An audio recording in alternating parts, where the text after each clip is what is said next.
Hello, welcome back to my channel. I've been thinking a lot recently, and I've been talking and semi-debating the subject of religiosity and mental illness. So if either of these are like kind of triggering to you, that's your trigger warning. If you don't want to talk about mental illness or you don't want to hear about it in a religious context, please go check out some of my my other videos, and I will see y'all later. Okay, but for the rest of you, sit down for a second. I want to talk about this because I know that some people get kind of touchy about this, and they get a little agitated when you talk about mental illness and religion. I'm not a licensed counselor. I'm not a psychologist, not a professional in any type of way, so take everything I say with a grain of salt. Only speaking to my own personal experiences and my own opinions. Getting that out of the way. All right. So, some atheists, some skeptics will say like, oh, religious people are clearly mentally ill. Why are we tolerating this? Whatever else.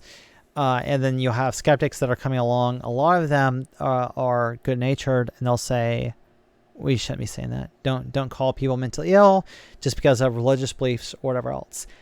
And I know that a lot of the skeptics that are saying this are people that used to also be religious, so there's a little bit of a bias there. I'm sorry, I don't mean to come off as snarky. I really don't. I apologize. I have my own disorders I struggle with, and it's like I don't know. I'm feeling in a mood, so to speak. So. One of the what agitates me about this, I'll say that.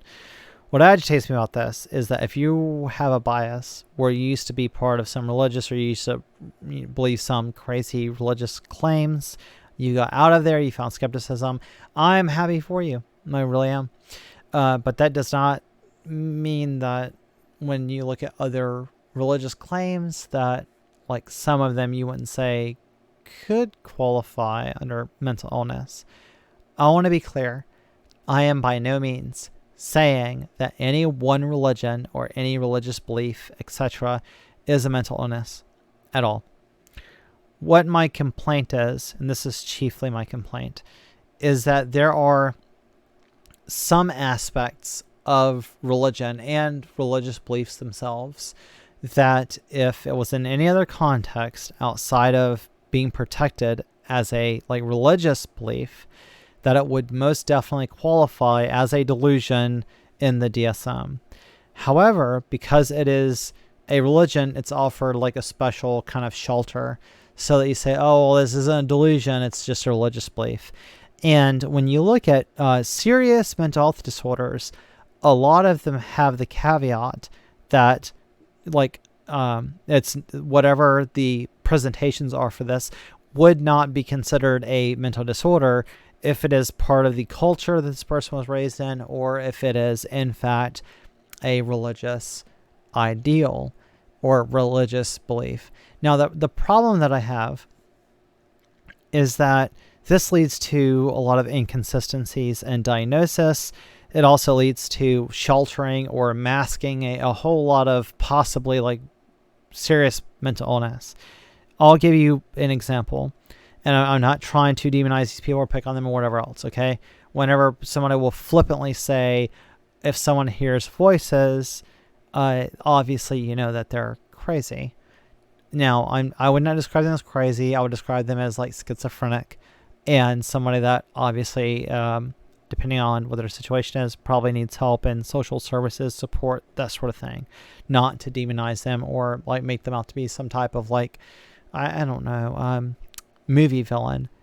But let's just say, for instance, if someone hears voices and the voices are distressed and telling them to do certain things that might be, harmful to themselves or other people or cause them distress, we would clearly look at that person and say they should be evaluated by a mental health counselor and possibly given antipsychotics, etc. as part of the treatment program. I resent the fact that if I walked into a clinic as someone who's secular and I gave them a set of, and counselors or therapists saw that I had a certain set of symptoms, they would say I clearly need medications, etc., etc. However, the DSM says that there are exceptions made for religious people. So if I am hearing voices, am I talking the same type of thing? Yet it's part of my religion. It might not qualify any longer as being a diagnosable delusion. I don't like that very much at all. I think that is giving special treatment to religions. I understand the power of indoctrination of people, especially when they're young, and so they might report experiencing certain things that they aren't necessarily true. That's one concern for patients. And of course, the other one is just the fact that a lot of people, especially if you consider like the way that like there's a lot of anti-science that runs rampant throughout religions, there is a substantial amount of people that might get upset if the DSM starts including certain aspects of major religions as being diagnosable delusions, because now you're classifying their religion as some type of delusion or whatever else, even if this person genuinely believes that they experience these things, or even deceives themselves psychologically into experiencing them because they've been indoctrinated to do so, like speaking in tongues as a Pentecostal. If you are just viewing this from the outside, it's this person speaking gibberish and other people are claiming that they understand what they're saying, or they think that the pastors can handle like venomous snakes or whatever, and any number of them gets bitten by venomous snakes and killed every year. So we know that this is obviously false. But they are convinced that it's true, and their followers might end up being convinced that they also have that power. I find it weird that if I walk into a clinic again and I claim that I can speak in tongues so that I'll speak gibberish and everyone can understand me, then I speak gibberish and no one can understand me. That's a delusional diagnosis. If I walk in and I say, hey, I can speak gibberish and everyone can understand me because I'm speaking in tongues, and I speak again, then people find out that I'm Pentecostal and this is part of my religion. That's not diagnosable.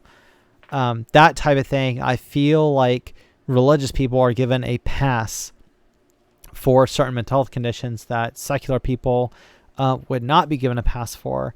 And I guess the one thing that bothers me the most about this is that means that some people that clearly need mental health care that are religious might not get it because they are religious, and the system says they're fine, but the rest of y'all need to get treatment or whatever else.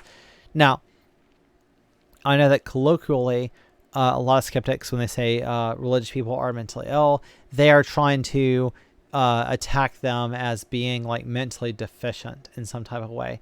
They don't mean that they're exhibiting certain characteristics that would lead us to think that the person has lost touch with reality or that their thoughts are disjointed, etc. So on one hand, I understand why clinicians might be reticent to say, oh, well, whatever religious experience this person is expressing, even if it seems like kind of out there, that, they're indoctrinated with it, and we cannot easily say that they don't experience this psychologically. I take issue with the fact that some of the same issues, if they were presented in a secular person, we would clearly identify that as a mental health issue and say that they need mental health services. It's that special treatment that I kind of get annoyed at, especially because some of the very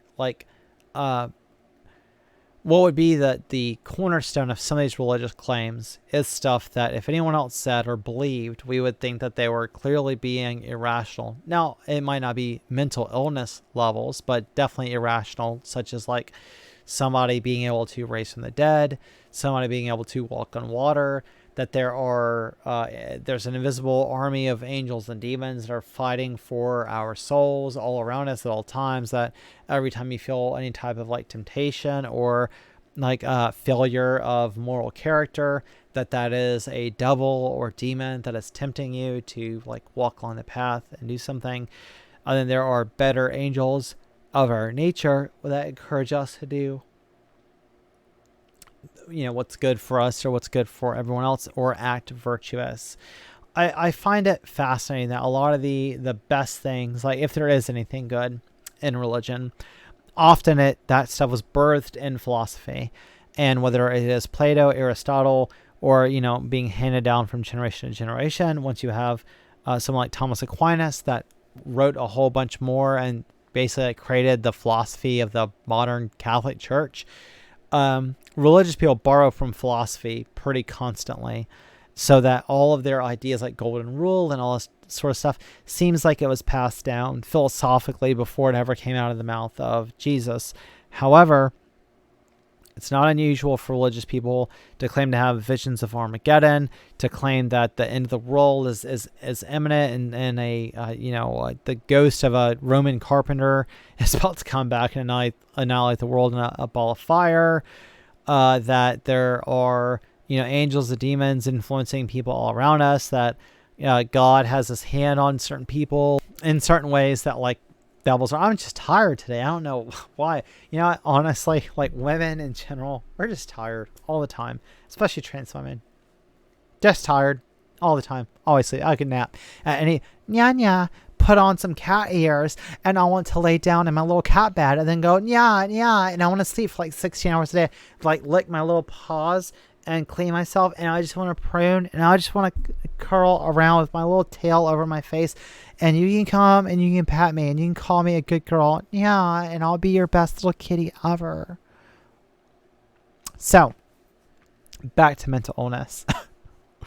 I would say, like, it's just annoying to me that, there's all these different things in various religions that they claim to see ghosts and specters and demons and ghouls, and they're influenced by, all types of possible monsters out there. Some of them believe in, like, vampires and blood magic and werewolves and actual magic of actual spellcasters and stuff.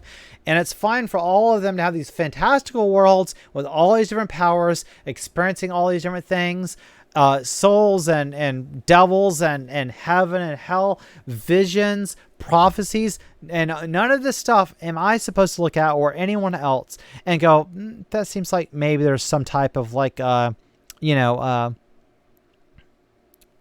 want to say illness.